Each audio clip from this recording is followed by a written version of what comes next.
Hello. Today we're going to talk about installing Blender. It is an open source 3D rendering tool capable of performing many of the tasks that more expensive closed source software is capable of.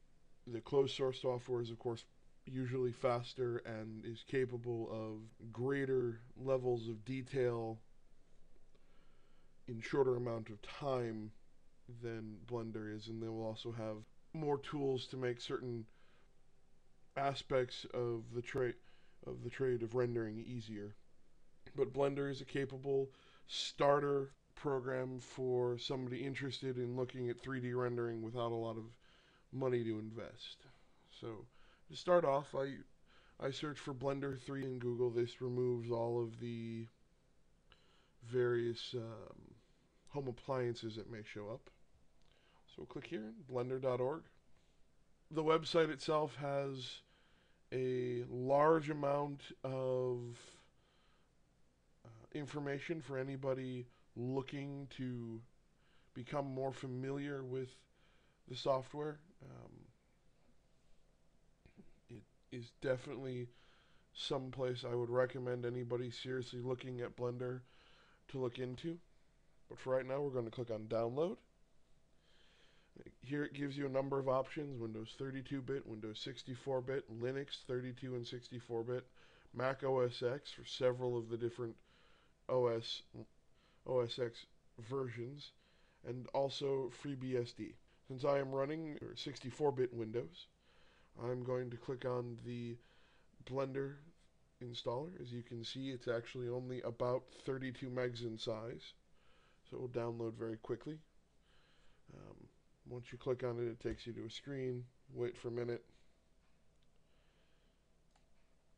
Once it comes up, save it to a location you can easily find it. In my case, have it saved off to the desktop. And once it finishes downloading, we can begin the actual install.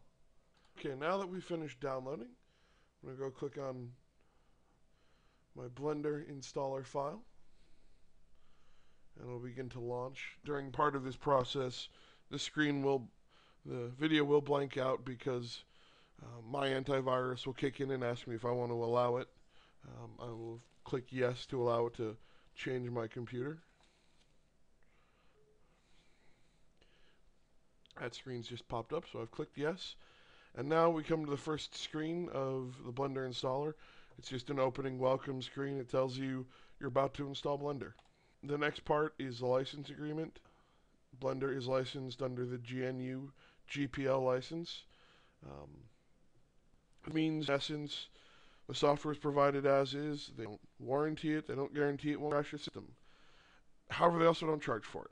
You can freely redistribute it. You can get the source code to it if you want, if you're such inclined. And you just can't resell it as closed source software. So I agree. I do like having it on the start menu, desktop, and I will click to allow it to open .blend files because it's on my system. .blends will only be with Blender. I'm going to, for my purposes, leave it with the default installation directory. And then extracting and installing all of the various pieces of software. Now finished the installation of Blender, and once we click this screen, I'll have it run the program for the first time. We'll go through a very brief introduction of some of the function.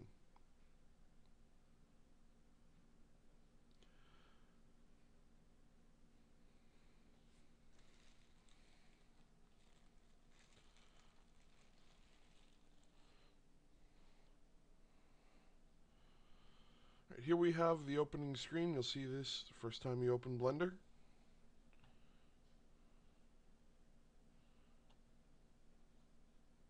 Click off of it. You're left with the main stage. The default, it comes up with a box that is listed on the stage. This element here in the front is the camera where it's going to be viewing from. The black spot on a stick is your light source. The bottom are the frames. Your left-hand side is your object tools. Your right-hand side allows you to control the scenes.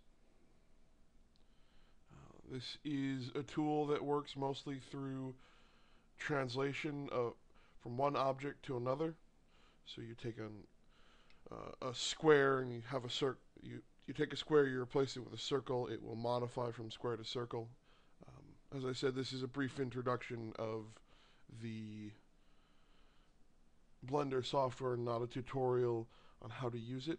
That may be coming in the future. Thank you.